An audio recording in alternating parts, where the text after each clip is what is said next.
Hey guys, it's Mitch. How's it going? We're getting back to the X-Men, back to the Paul Smith run. And of course, it's a Chris Claremont book because if it's an X-Men book written in the 80s, chances are Chris Claremont wrote that shit. So, we're doing Uncanny X-Men number 169. So, just before we get into it, if you enjoy the channel, if you feel like you might want to help out a little bit, what you can do is in the description, there's a link to my Patreon, and if you subscribe there, that'll give you access to everything I do, from the Blood Force stuff, the pages and finished comics, to the YouTube videos before they get uploaded to YouTube, as well as some Patreon exclusive content. So if we recall what happened in the last issue, there were a lot of things that kind of got set up. The main thing was that Kitty Pryde became a full-time member of the X-Men, which is good because now we can put her in some real peril. So let's take a look at the cover on this one. Pretty good stuff. Looks like Angel's been captured and been strung up. I like this with the off-center. It's just a nice look. I imagine Paul Smith knows a fair bit more about composition than I do. Fairly simple, too. I mean, apart from maybe rendering the wings, and the rat in the pipe here kind of got the most. It's not a very detailed, this is like a flat car that he's on, and the rails, those are pretty basic and like nothing back here, but it all works pretty great. And in a moment, the X-Men will arrive. They'll be too late. I do kind of miss the days of having covers that, just kind of teased you a little bit. Not even necessarily about what the issue was about. Just something to make you go, huh, they'll be too late. I better check this out. I've got a couple of Power Man comics that kind of do the same thing. Like, you get Power Man versus some hippie, because it's the 70s. He goes, one more step and we're all going sky high. And the cover helpfully points out, others have not heeded this man's threat. They're dead now.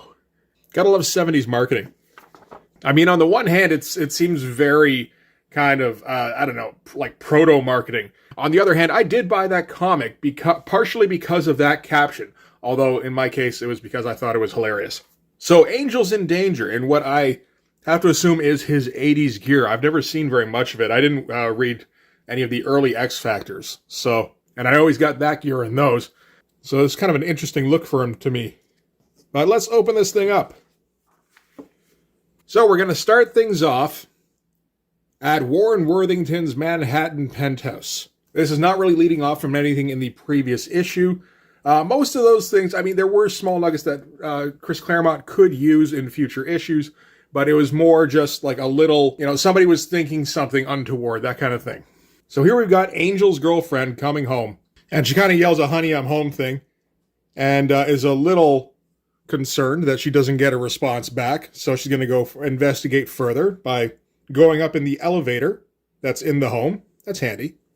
Goes upstairs and finds a bunch of Warren's feathers spread out across the floor. And this is kind of a slow build thing. We're not really meant to think that anything is out of the ordinary. Although, I mean, if we are kicking off the comic with it, there's a good chance, I suppose. So this is Candy Southern. She examines the feathers, finds blood on them, or at least Claremont tells us there's blood. Paul Smith didn't actually draw it, but that's okay. And at that point, the lights go out in the apartment. And that kind of changes the pace of things. So rushes over to the home, hits the speed dial for Professor Xavier, and tells him Warren's missing. And she's afraid now it might be her turn, and turns out her fears are right. As she gets turned around by somebody called Sunder. So this is the first appearance of the Morlocks in this issue. So Sunder isn't anybody we'd be particularly familiar with at this point. But yeah, you can see the pace quickening here. Which is nice, because if you had a larger panel here, that would let you kind of slow down and breathe. But you get those narrow panels kind of speeding things up. And then the big splash for the kind of reveal, to at least reveal that it's a massive dude that is attacking her. So that's probably bad news for Candy. It's interesting, the lack of detail. Because, I mean, this is a huge page, right? And it feels like Paul Smith knows exactly the level of detail he wants to put down. Just enough that nothing looks particularly empty. He's not really going to go hard on any of the shadows here. Although he will on Candy, I assume because he's kind of looming over her, too.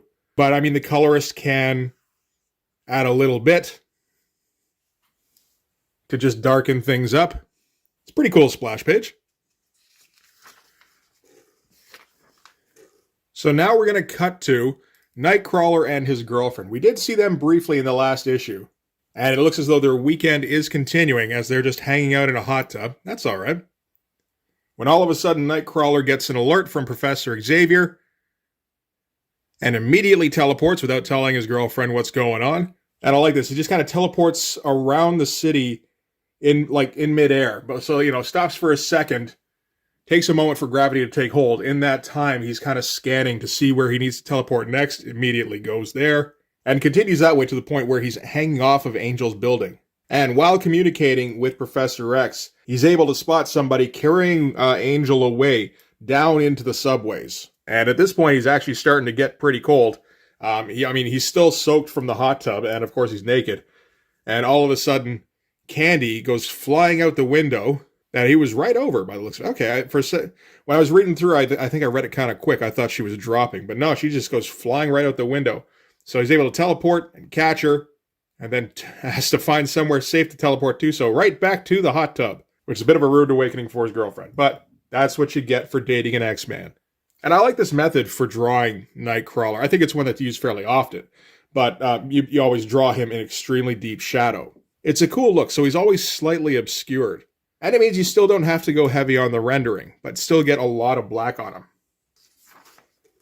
So now we're going to cut to Sebastian Shaw, who's returning to the Hellfire Club.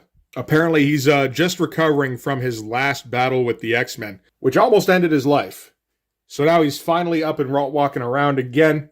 So goes into the Hellfire Club. Of course, there's a secret passage, goes down through there. And it turns out that the White Queen is down below in the secret chamber.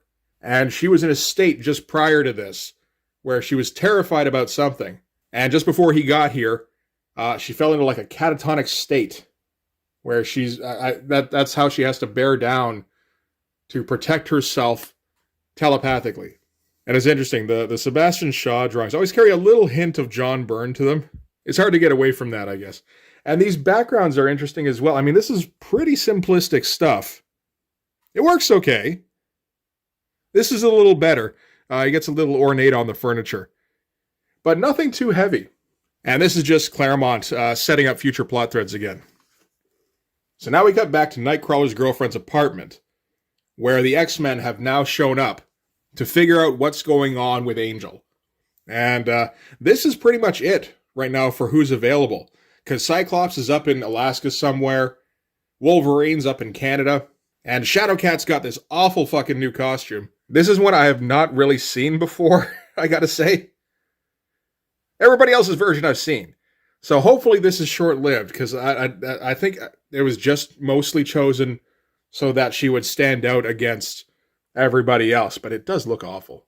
And she does look pretty much like a kid playing dress-up, so that she can hang out with her ex-buddies. So they're having some difficulty tracking down Angel, because they don't have Wolverine with them, and they don't have any telepaths, so she's able to reach out to Professor Xavier and ask if they can maybe borrow Rain Sinclair. But Professor Xavier makes it clear New Mutants are not to be used on missions in any kind of circumstances. But what she can do is she can take this mini Cerebro. Where is it? I think maybe over here. It's one of these things. It's one of the difficulties with a simplistic style. It's trying to pick out some of the details. And he's had it calibrated for Angel, so she can use that to find him. And I actually forgot. I thought it was later in the issue. Wolverine is not in Canada. He's actually in Japan. And helpfully, they say here for an explanation, see Wolverine #1. That's the Claremont Frank Miller Wolverine. So we're right around that time. This is an interesting time for X-Men, I gotta say, because we're getting the Wolverine miniseries. The New Mutants series has just started up. You think like 7 years before this, when X-Men was in reprints, because it was doing so poorly. And then from there to, becoming all the way here where they're expanding the line. It's interesting stuff. So the X-Men are going to go off searching for Angel. Lockheed is going to stay here with Nightcrawler's girlfriend. And it's just the four of them now going down into the sewers to see what the problem is. Again, interesting. Because you think X-Men these days, and what is that? 30, 40, 50 people? Here it's 4 people and maybe a dragon sometimes. So they go down into the subway where they saw Angel get kidnapped. It's funny because the subway looks so matter of fact. Yeah, no, that's a subway, absolutely. So to see the X-Men walking around in their goofy costumes, It just kind of puts them in a new context. I like it. Most of the time, you see the X-Men in their costumes, and you go, sure, absolutely. They dress up in custom leather and weird latex shit. That's fine. And then you put them in like a normal background, and it's like, oh no, this is wrong. Okay, I see why everybody thinks they're weird now. So they're going to go down the subway tunnel because that's where the mini Cerebro is leading them. As they're going, the subway actually comes up behind them. They have to flatten against the wall. And we get reminded that Aurora is horribly claustrophobic. And in situations like this, where she's, like crammed into a small space and she's got the thing roaring behind her and she got the smell of the subway in her nose, it's just like barely able to stand it.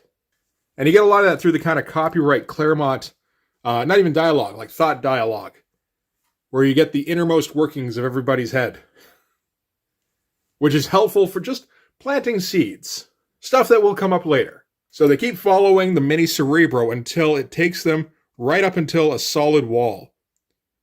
So they wonder if maybe there's something more to this wall than what they can see. Shadowcat's able to walk through the wall. Get a fun bit here where she kind of objects to her name a little bit because she thinks it's stupid. Actually, I don't think we've heard her name just yet, because Aurora here calls her Kitty. They briefly bring up when she was called Sprite. Kitty explains that that's a kid's name, so, can't call her that anymore, but doesn't like Shadowcat either, apparently. But she does discover a secret wall, so they're able to descend down these stairs here, where a group of Morlocks are waiting to ambush them. Interesting choice to do the long shot here. You'd think you'd want maybe a shot from the bottom of the stairs or something, with all the Morlocks descending on them, but you do get a clear vision at least of what's going on here. It's sort of what you want to show, I guess. So X-Men get into a small scuffle. Shadowcat is actually told by Storm to go off and scout while they take care of these Morlocks. So no real challenge at this point, just kind of something to be overcome. But just a short ways away from this, turns out there's more of them watching. So this is Sunder, Mask, Plague, and Callisto. And the point of this is just to kind of see what kind of mutants they're dealing with. Whether, what their powers are, whether they're fighters, how well they know how to use their abilities. And Shadowcat phases in behind them and is immediately detected by Callisto, who smells her. I'm not sure what Callisto's power is. I've never really seen it, actually. So I'm not sure if that's part of what the deal is. I've seen a couple of things with Callisto, but I don't know. I managed to miss her, whatever the explanation for that is. So Callisto orders Plague to grab her. She can't, of course, because she's phased, but even kind of phasing through Plague is going to leave a taint. So that'll come up later in the issue. Sunder starts tearing apart the wall here because he's the large, strong, dumb type. And they're careful to not show a few of these guys too clearly. Sunder, this is still just like the second time we've seen him, and he's still pretty heavily in shadow. Callisto, we're just seeing like parts of her face. And Mask, we haven't seen much of it all yet. So yeah, Sunder's really tearing apart that wall here. And Callisto's like, dude, what are you doing? Even if you can get her, obviously you can't touch her, so what is the point of this? But figures, don't worry, if even a little bit of what Plague was cooking up got into that girl's system, then she's already dead. So we're going to cut back to the X-Men still beating up on these Morlocks. This is a great shot here. I do like particularly how Paul Smith does Nightcrawler. So he does like acrobatic type of fighting. And it's just all very clean looking. Aurora is able to generate enough of a gust of wind to blow away the rest of the Morlocks, who scoop up their unconscious brethren and scurry off further into the caves, which is what leads Storm to think that this was a test of some kind, like a probe of their strength. It's interesting to see Storm thinking strategically, because I've seen her as leader of the X-Men before, but that doesn't usually mean a whole lot, from what I can tell. But this way, when we're getting access to her thoughts and she's, giving commands and, trying to come up with courses of action, she does seem like a much more of a leader at this point than any other ones I've seen anyway. That said, I haven't seen a ton of Claremont X-Men stuff. So Shadowcat still hasn't returned, and they didn't see where the Morlocks went off to, so they don't really have any course of action except to keep following the mini Cerebro to follow Angel's tracks. and figure, well, we'll just figure it out when we get there. And again, this is it for the X-Men right now. It's Nightcrawler, Storm, and Colossus. Yeah, the X-Men always seems like kind of a gang until you get here, and it's like, man, they could get taken out at any point here. And while they're pressing on at a different point in the catacombs, Shadowhawk is able to... Shadowhawk? I'm keeping that in. Shadowcat is able to phase through some of the rocks here, but like that's like the last of her strength, because it turns out that some of Plague's illness did get into her. So she passes right out. At which point somebody leaps to the rescue, and this is Caliban, who I assume this would have been his first appearance, but they do refer to them having met before, so apparently not. And as the X-Men keep descending further, they get to a tunnel that has been extremely well maintained. So this is going to be sort of the heart of their objective, really. And then some blinding lights come on so that the X-Men can't see at first what is going on. And then we're going to see, what they came down here for. Just want to point out quick while I was doing all this. Notice the heavy Phantom of the Opera vibes here. That's nice stuff. So, that's a pretty good splash. Callisto has Angel all dressed up. This is the first full figure shot we've got of Callisto, where she basically looks like Alice Cooper dressed up like Ziggy Stardust. Remember, this is 1982. Punk is pretty popular, and the kind of thing a writer like Chris Claremont would probably latch on to. Like, yeah, we need a punk character. We're not too far off from Storm getting her punk look, too. So Callisto introduces herself, introduces the Morlocks, and points out that they named themselves specifically after H.G. Wells' Time Machine story, and explains why she's taken Angel, which is just, she thinks he's pretty. So to make sure that he can't fly around, because, he's going to be underground with her for the rest of his life, right? She decides to clip his pin feathers.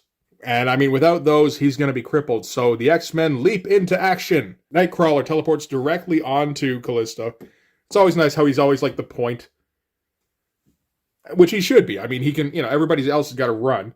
He can immediately be there. That makes sense. So at that, Callisto orders the Morlocks to advance. They immediately sweep Nightcrawler off of Callisto. In a great-looking panel. Ton of detail in here for a Paul Smith drawing. And they all just rush towards Colossus here. You really get that sense of, like, the oncoming tidal wave, which is nice. Storm plans to just throw out a couple of lightning bolts to subdue them, but Callisto has a slingshot, which, again, makes me wonder what her mutant power is, apart from smelling, like, having a real good sense of smell. I was about to say smelling real good. That could be a mutant power, where just, like, everywhere somebody goes, everybody around there's just like, ugh. It's one of the less useful mutants, but... So, Colossus gets overwhelmed by the Morlocks. He probably could take them, except he's trying to pull his punches. He doesn't want to actually, like, permanently injure anybody. And because of that, the weight of them all, they are able to subdue him. Great panels here. Just all the bodies, all the limbs flying in from everywhere. That's fantastic looking stuff. And a different part of the catacombs. Kitty wakes up. Not doing too well at all. Oh, I was a little bit confused for a second there. I kind of forgot what bullpen bulletins was. I thought I was looking at the letters for a second. So this is a missive from Jim Shooter, where he's going to do his first interview. And he's going to interview the man who has more copies of his work in print than any other human being in the history of the world, Marvel Super Pro inker, Vince Colletta. So, we can just move on, because Vince Colletta can eat shit.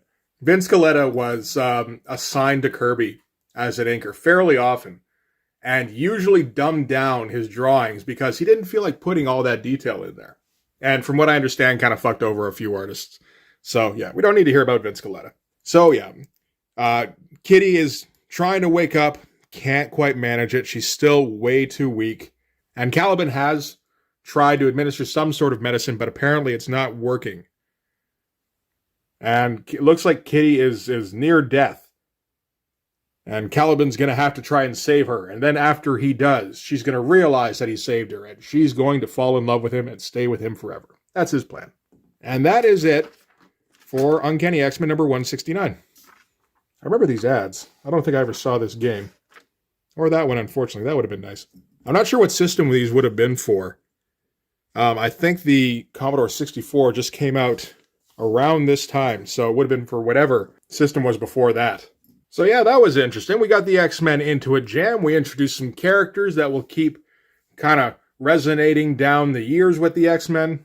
And there's no way for anybody to really find them because the catacombs block off any sort of telepathic tracking apart from the mini Cerebro.